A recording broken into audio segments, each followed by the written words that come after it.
Okay, we went through the beginning of the Cold War last time, so I'm going to go through the expansion of the Cold War.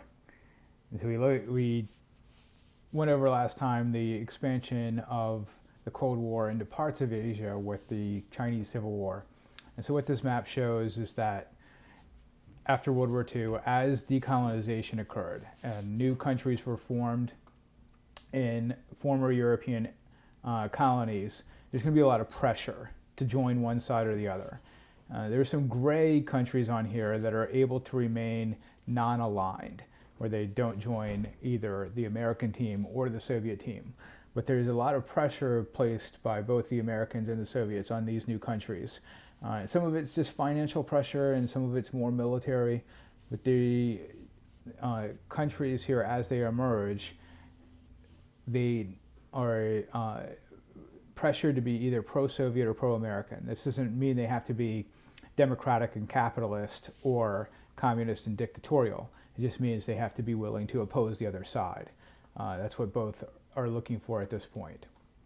All right, so let's get into this. What we talked about at the beginning of the Cold War was this opposition of a set of ideas, that capitalism versus communism and dictatorship versus democracy.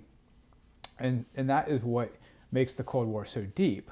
Now, the Americans don't really care if their allies are really democratic or capitalist, as long as they are anti-Soviet Union, anti-communist. And the same is true on the other side. And so both sides are willing to support really any country that opposes the other superpower, regardless of whether the ideologies match up perfectly. Now, because of the principle of nuclear deterrence, the United States and the Soviet Union can't fight each other directly. They would have otherwise, and that would have simplified matters. Instead, what we end up with are proxy wars, wars that the United States and the Soviet Union fight each other through substitutes. And so when the Cold War starts and the United States adopts this policy of containment, it isn't clear that the United States really will stand up to the Soviet Union and back up its policy of containment. And so the Soviet Union early on is going to, hold on, let me make sure I've got this.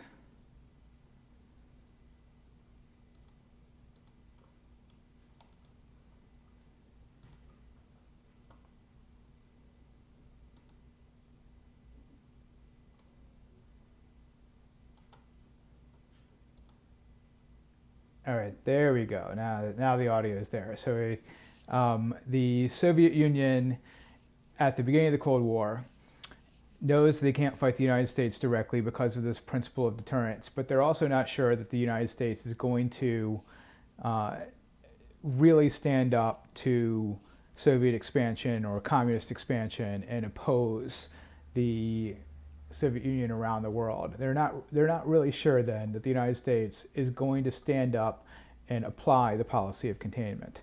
And they really aren't sure if the United States is willing to apply the policy of containment outside of Europe.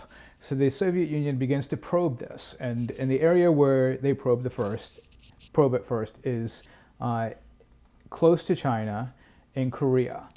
And so if we kind of back up, the Japanese had invaded and annexed Korea during World War II. And so as the United States is closing in on defeating Japan, they had made this agreement with the Soviet Union that the Soviet Union would join the war against Japan once Germany was defeated. And the Soviet Union really did not do that. And once the Soviet Union becomes convinced that the United States is going to win without them, then the Soviet Union all of a sudden declares war in order to grab some territory. And so the division of Korea is, in a way, the result of that. And so the two sides agree to divide Korea in much the same way that they agreed to divide Germany. They would divide Korea, they would get rid of the Japanese influence, and then they would have an election and put Korea back together. And this never happens. And so what we end up with is a North Korea that is communist, a South Korea that really isn't capitalist or democratic, but is definitely anti-communist. So the ruler in South Korea is Syngman Rhee.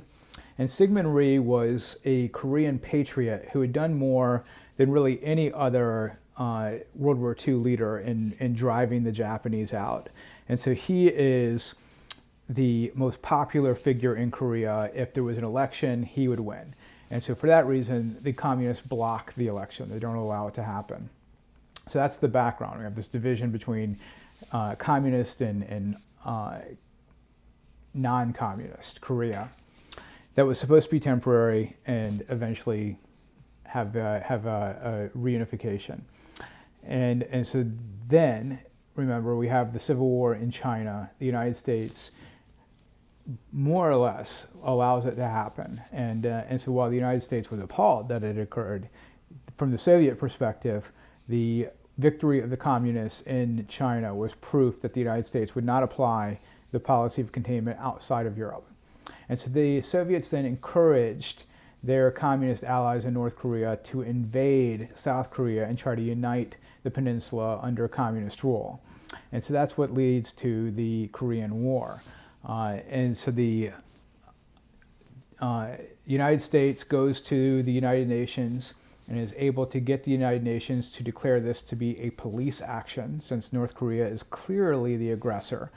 And so there is an alliance that the United States is able to put together of nations in the UN.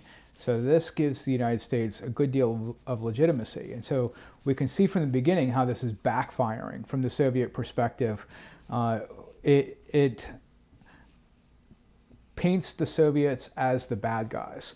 When the Cold War began and we have these alliances that are forming NATO and the Warsaw Pact, there were a lot of Western Europeans that weren't so sure that the United States wasn't going to act as a new imperialist power and just come in and take over Western Europe.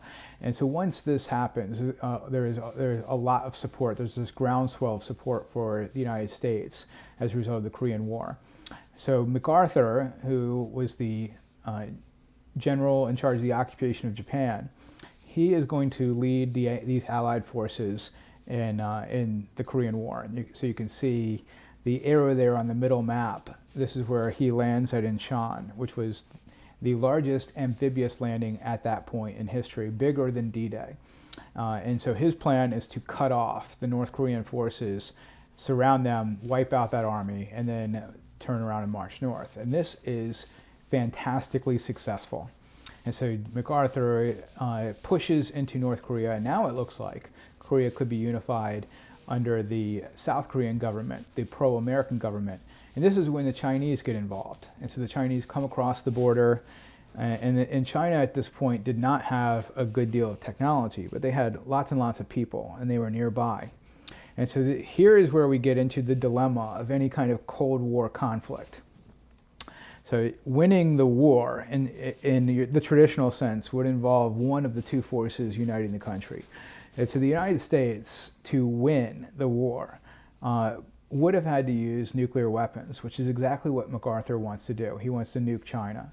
But it's pretty clear that if you nuke China, then the Soviet Union is going to retaliate somehow.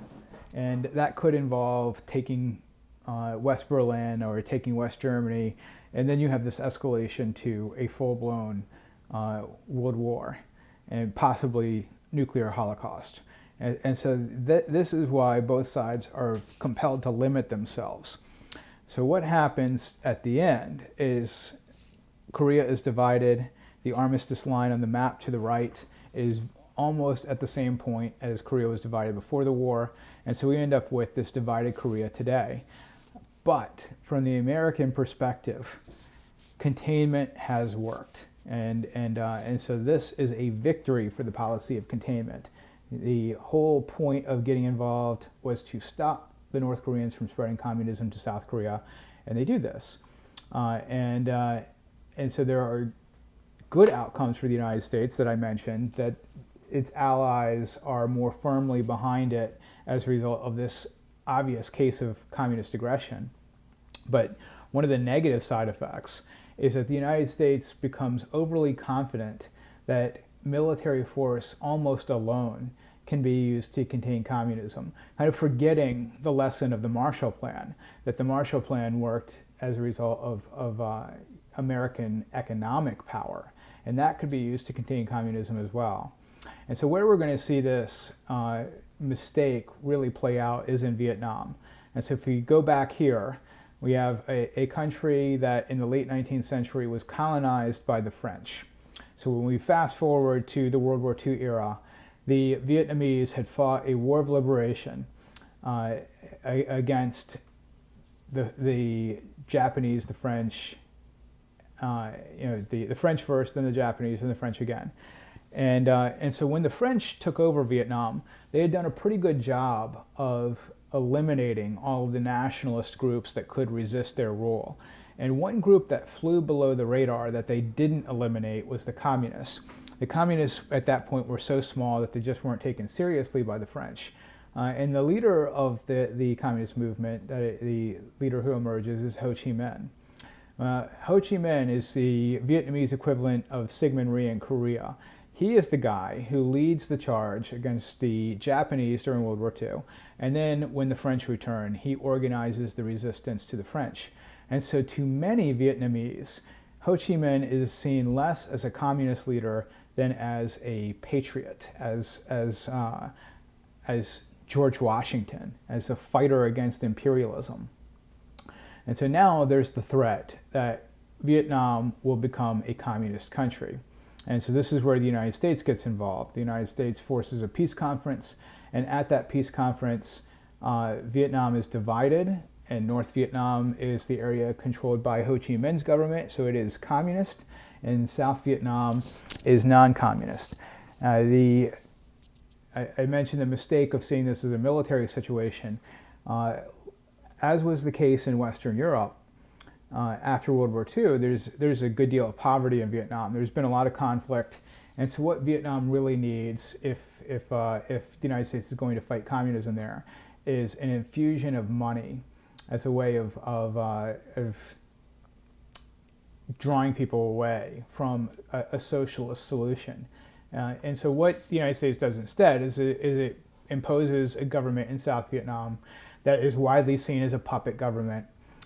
There are people who support it. Business owners support it and landowners support it, but most of the people in Vietnam are not business owners or landowners. They were poor and landless peasants. And so the leadership of Ho Chi Minh then has tremendous appeal to the Vietnamese. So the agreement in Vietnam was that there would be an election as well, and eventually North Vietnam and South Vietnam would be unified. Well, if there's an election, Ho Chi Minh is going to win the election, and so South Vietnam refuses to allow it. They are supported by the United States. The United States comes to see Southeast Asia as an area where you could have a domino effect of one country falling to communism after another until India fell. And this sounds far-fetched now, but at that point there were strong communist parties in India. One of India's states was ruled by a communist party. And so the United States is going to increasingly support South Vietnam. And so kind of in the bigger picture, what would have been a more effective approach than military support would have been what we now call nation building. Somehow getting broad support for this government in South Vietnam, that probably through jobs programs and infrastructure, and not as much through the increasing military support. So what eventually breaks out is what we call the Vietnam War, what the Vietnamese call the Second War of Liberation. So if that gives you an idea of how the Vietnamese perceive it, that it is a war against a colonial power, the United States. And so the map on the left shows the North Vietnamese support for the conflict in South Vietnam, but there were also a large number of South Vietnamese who fought against the United States. And so that again is what makes it so problematic. It becomes a guerrilla war. And we talked earlier about how the British in South Africa fought against guerrilla forces in the Boer War, and they ended up using concentration camps as a way of limiting the village resistance. And so the United States is faced with the same dilemma. How do you know which villages are loyal to the South Vietnamese government and which are supporting the North Vietnamese, which are part of a group that was known as the Viet Cong? You don't. And so the problem is that the South Vietnamese government was corrupt. It didn't have broad support. It wasn't doing much to help the peasants. And meanwhile, Ho Chi Minh is the patriotic symbol of anti-colonial resistance. So the image in the top middle is a famous image that comes out of the Vietnam War. It gives you a sense of why people turned against it. It just looks bad, right? And so what's going on here is that you have a South Vietnamese general who is executing a member of the Viet Cong. And so in a way, what you could do is you could say that what he's doing is he's executing a terrorist from their perspective, the Viet Cong, and killing civilians and blowing up buildings, that sort of thing. They were terrorists.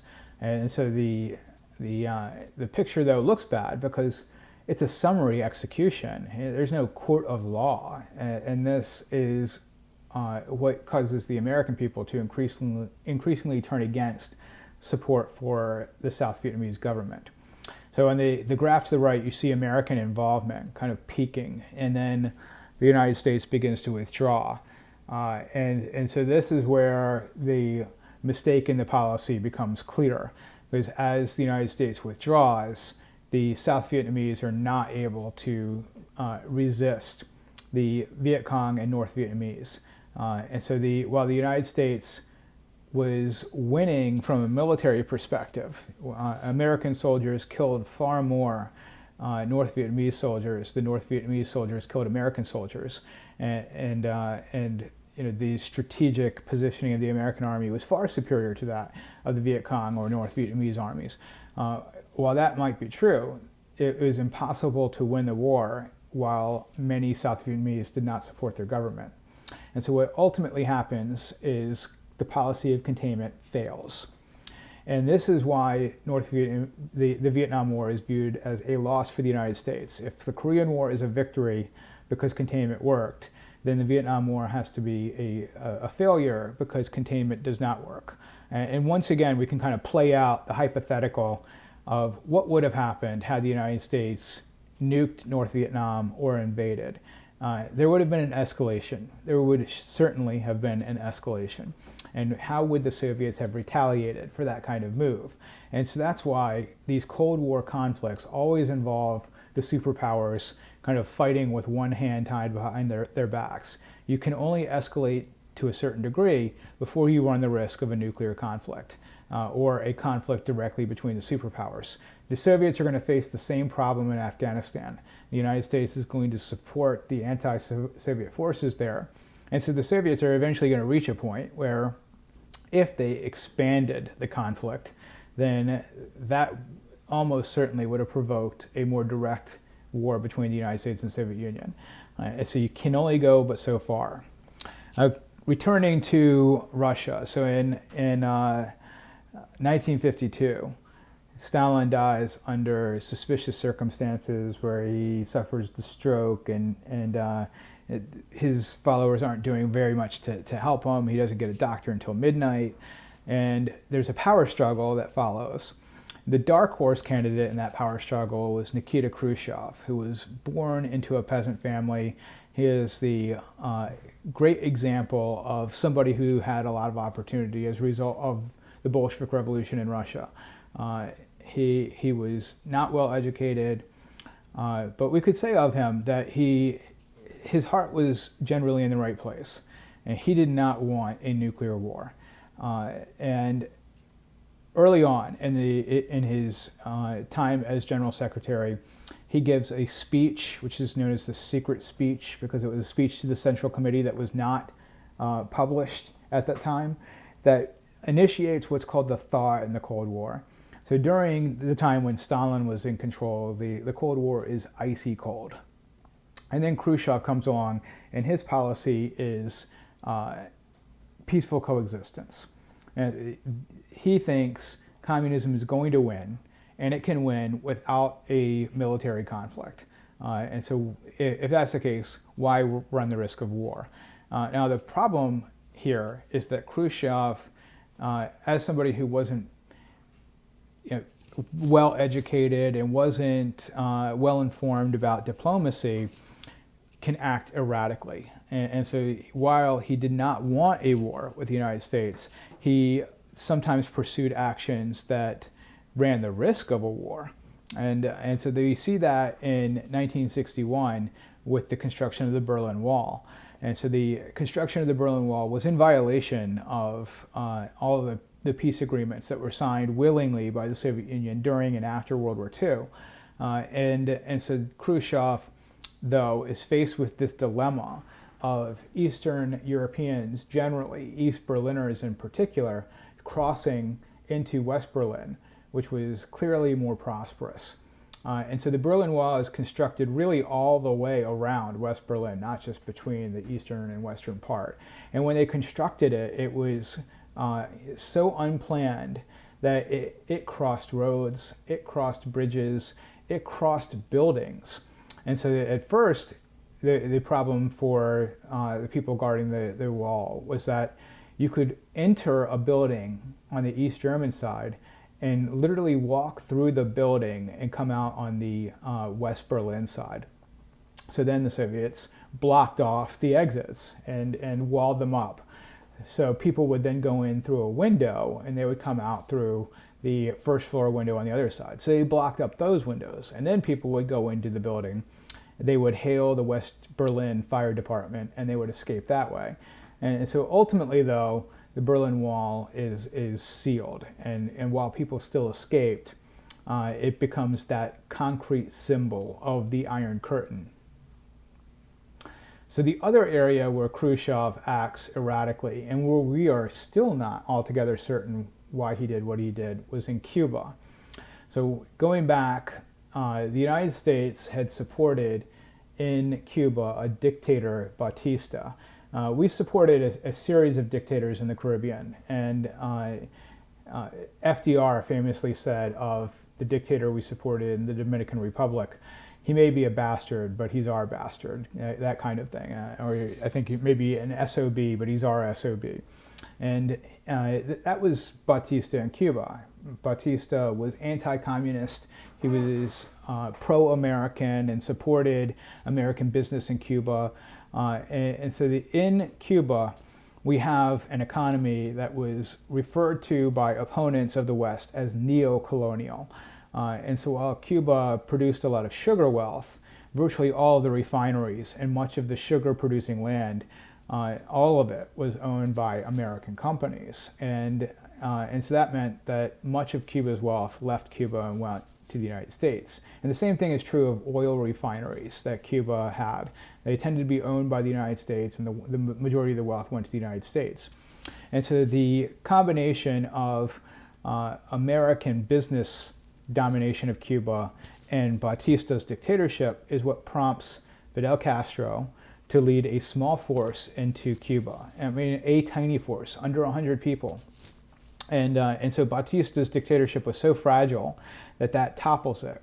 Now, Castro is a good example of the kind of freedom fighter we see in this time period.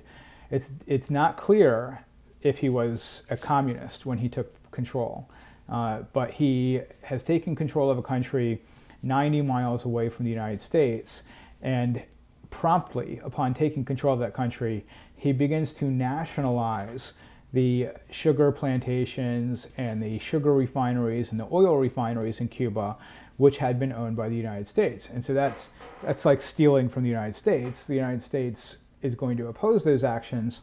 It's the Cold War. Castro has to turn to the Soviet Union for help. And so that is kind of the background here. You have this seizure of power by Castro, who is increasingly adopting communist policies in Cuba, and that's going to lead to opposition by the United States. The United States had failed to overthrow Castro in the what was known as the Bay of Pigs fiasco, but given enough time, the United States would have overthrown Castro. And so what could have been the case is that Khrushchev put missiles in Cuba in order to protect Castro.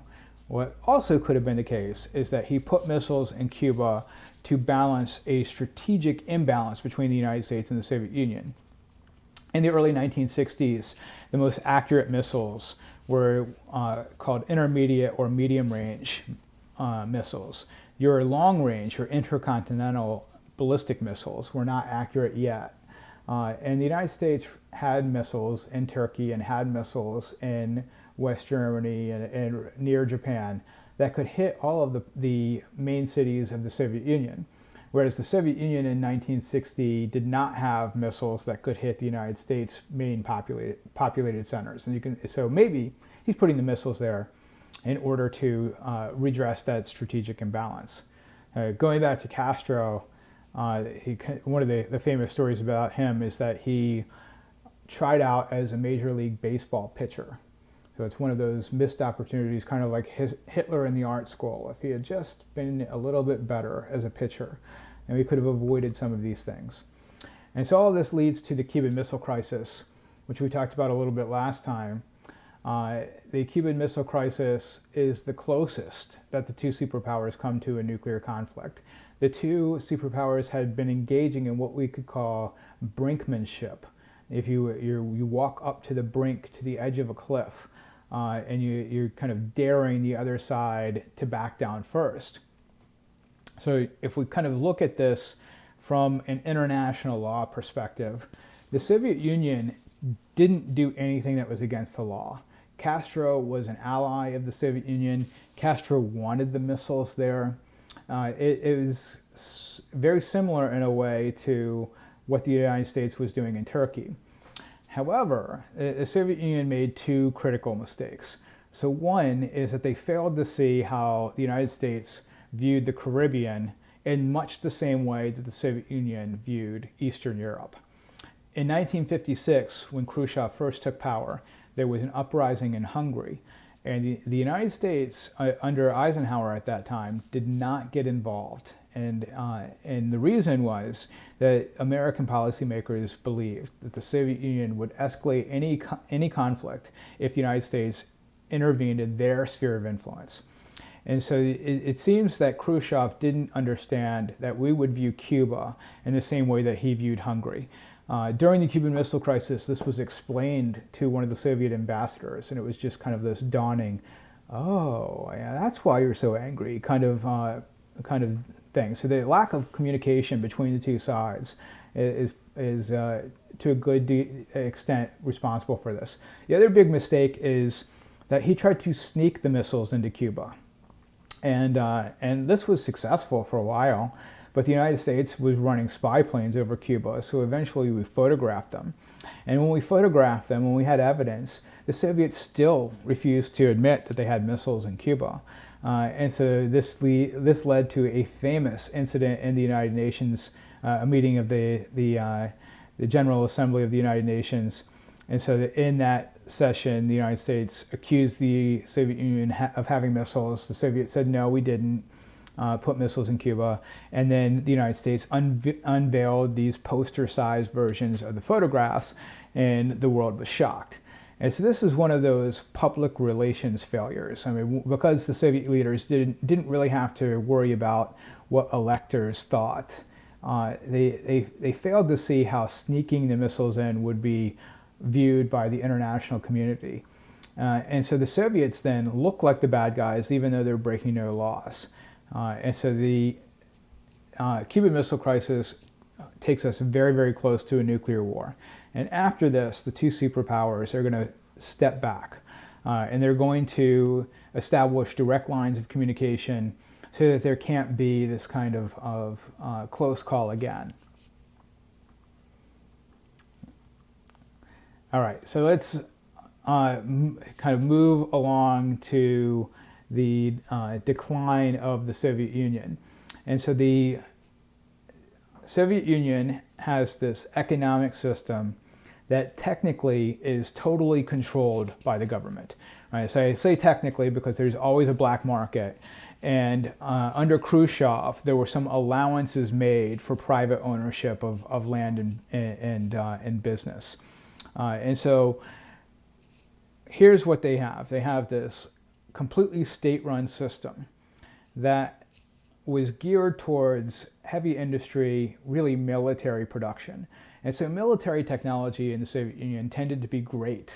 The problem was they were devoting none of that expertise and none of those resources to consumer goods. All right, so now that's the kind of at the heart of the issue is this failure of this socialist system as an economic system. But there's also a failure in leadership that occurs over time.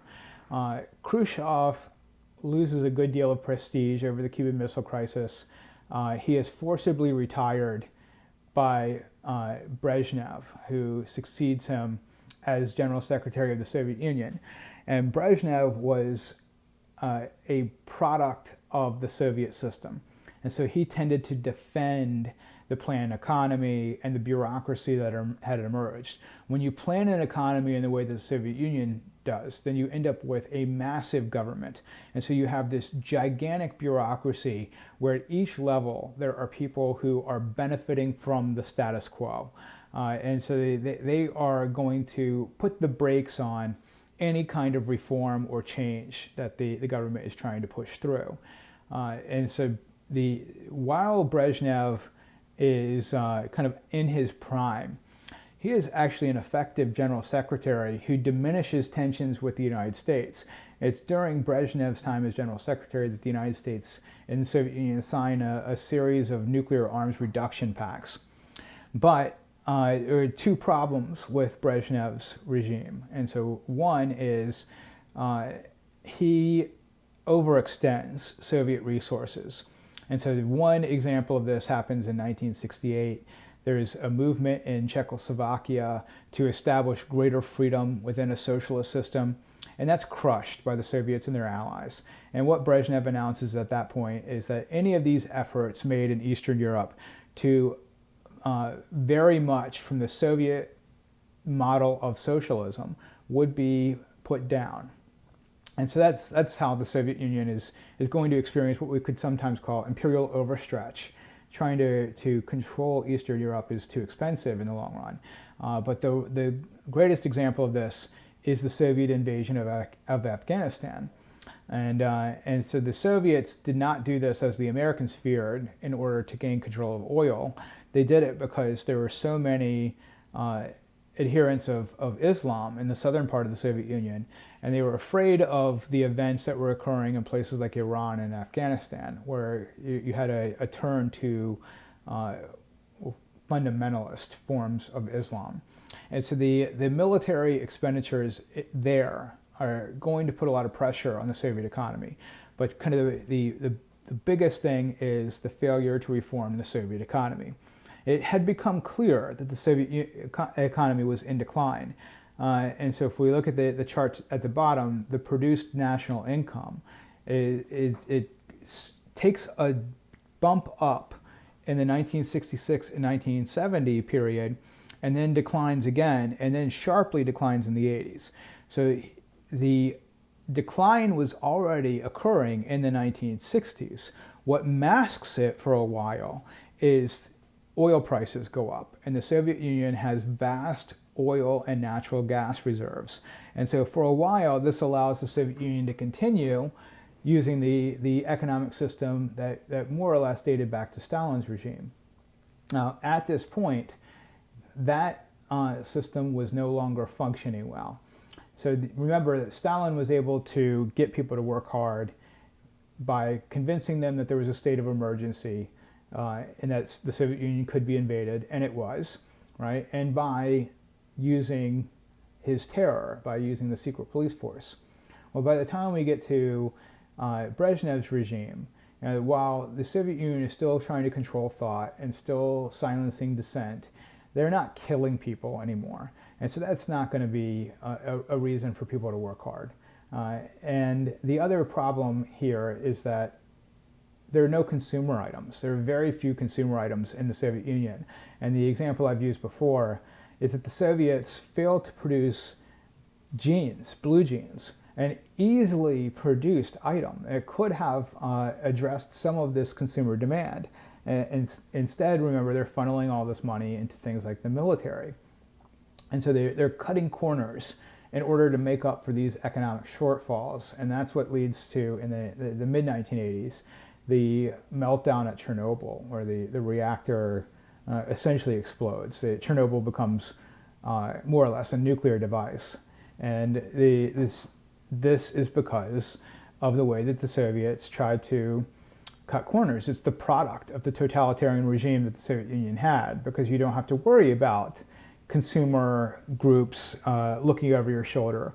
And so one of the things that becomes a big problem in the 1970s, 1980s is alcoholism among Soviet workers. It became fairly common for workers to go out for lunch, drink vodka, and then come back much less productive. And so the Soviet system is kind of limping along in the 1980s. Brezhnev is allowed to hold the position of General Secretary, the leader of the Soviet Union, until he dies. And in his last year, he was a shell of his former self. He just wasn't capable of running the government. He could barely hold a fork. His hands shook so badly, he had to eat most foods with a spoon. And yet he's able to run the country until he dies. And when he dies, he is succeeded by the two men in the upper right corner, Andropov and Chernenko, who are also old and who don't last long themselves. And so there is kind of a period of stagnation that occurs. And so there are lots of what ifs you could play, counterfactual what if games you could play with the Soviet Union at this point, because around the same time, China begins to dismantle the planned economy and introduce more capitalism. And the result has been that China has experienced great economic growth, but has also been able to maintain the rule of the Communist Party. So the Communist Party does not fall from power in China. In the Soviet Union, the whole thing is going to come crashing down. And that's going to have an effect on the Soviet Union, on Russia to this day. All right, so finally in 1985, the Soviets choose what by their standards was a young and energetic man in his 50s, and that's Mikhail Gorbachev, who's going to end up being the last of the Soviet general secretaries. And so he is a true believer in communism. He believes that communism has been corrupted by Stalin, and that you can have what was referred to in Czechoslovakia as socialism with a human face, socialism without repression. And so he really believes that he can fix the problems with communism in the Soviet Union by allowing more freedom of expression. So Gorbachev in the West is considered a hero because he allows what occurs next to happen. He allows the whole system to fall apart. In Russia today, there are many people that see Gorbachev as a traitor and see his policies as misguided. So here's what he's looking at. He needs to reform the economic system in the Soviet Union because at this point the Soviet Union is going bankrupt. And so the president of the United States during this time is Ronald Reagan. Ronald Reagan, when he came to office, labeled the Soviet Union the evil empire. He had ratcheted up American defense spending. In an effort to match that defense spending, the Soviet Union had bankrupted itself. And so at this point, Gorbachev realizes that the Soviet economy cannot compete with the American economy, and that he has to instead look to more of a capitalist model. He's a true believer in socialism, so he doesn't want to drop it entirely. He just wants to introduce free market reforms under a state-run system, if he can. So one of the problems he runs into, though, is that the repression under the Soviet Union had limited the number of good ideas that could be generated. And how can somebody come up with an idea to fix the government, to fix the economy, without being seen as criticizing the government and the economy? So you have to calm down that, and you have to figure out a way to reform the economy. So Glasnost is his relaxation of repression of other ideas. So Glasnost is basically free expression. So This is the piece that is now controversial in Russia, because what the Chinese have shown is you don't need this. You could have reformed the economy without allowing freedom of expression. But we can see how Gorbachev believed this. One of the issues he ran into early on is that when he was trying to get people to come up with ideas about how to fix the economy, they didn't really trust him, because one of the games that communist leaders had played from time to time is they had said, okay, we're now going to have free expression and everybody can say what they really think, and then they had imprisoned or killed the people who had expressed themselves freely in a way that was critical of the government. So Glasnost has to be given time, Gorbachev believes, and has to be shown to be effective. Well, Glasnost totally backfires. What happens instead is nationalist groups who have been repressed now begin to reorganize themselves, especially along the western part of the Soviet Union in places like Ukraine, and in the southern part of the Soviet Union in those Muslim areas. Glasnost becomes a vehicle for nationalist sentiment. And people don't really trust that the Communist Party, which was responsible for bankrupting the Soviet Union in the first place, can solve the problem. And the communist elites had access to mansions, they had access to special grocery stores, and so would they really change the system that they were benefiting from? People didn't trust that it would happen. And so you end up with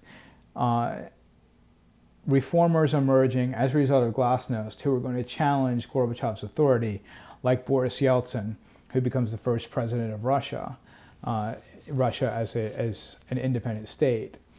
So the other part of this is perestroika. And perestroika literally means economic restructuring. So what Gorbachev is aiming to do is to introduce free market reforms under, again, that kind of government-led umbrella. And so you might allow some private ownership of business, and you might allow some private ownership of farms, but the government is still going to have a good deal of control over the economy, because there's a good deal of suspicion about what will happen if you just let competition run wild. Would you get the worst elements of capitalism is the fear. So the problem that Gorbachev runs into here is that he needs to do this fairly quickly, and perestroika is a little bit slow.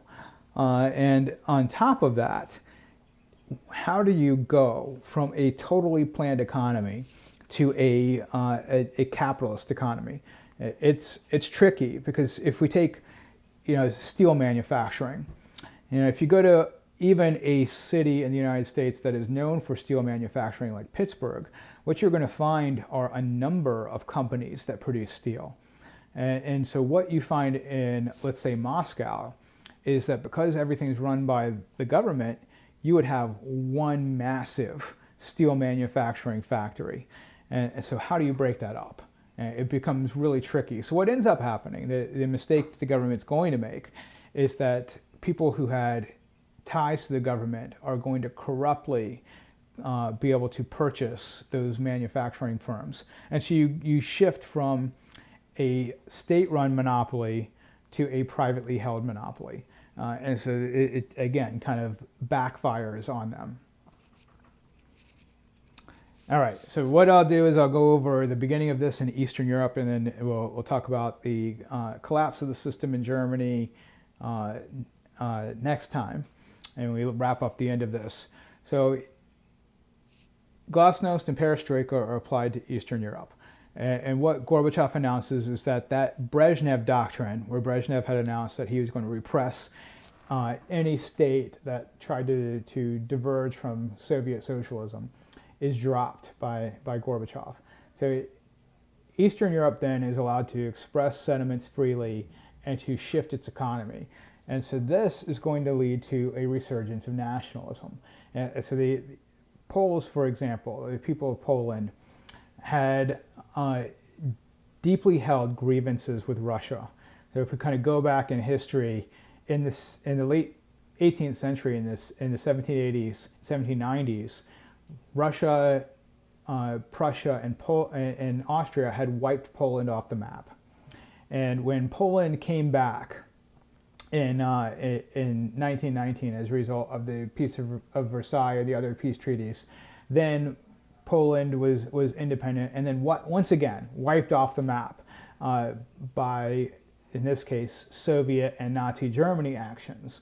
And so then, when Poland comes back, it's dominated by the Soviet Union as part of the Warsaw Pact. And so that just seems to be a new version of a Soviet empire. And so there's this kind of deeply held grudge in Poland against the Soviet Union.